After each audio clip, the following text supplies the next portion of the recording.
Hey guys, welcome back to the channel, and today I'm going to show you how to activate your Capital One credit card. So if you're wondering how to do that, this video is for you. It's going to be a step-by-step guide and a quick one, so let's just get straight into it. So first thing you're going to do is to go to Capital One's website and log into your account. And once you're logged into your account, you're just going to click on the activate card button to start the activation process. Next, you're going to be required to enter a couple of information, including your card number, expiration date, and its security code. So once you fill that up, you're going to create a PIN for your credit card.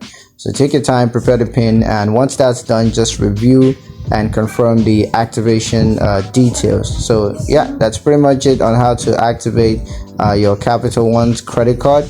Hope you guys liked the video. Hope you found the information useful enough. If you did, like the video, comment down below, let me know what you thought, share the video with your friends, and subscribe to the channel if you haven't done so already. And I'll see you guys in the next one. Peace.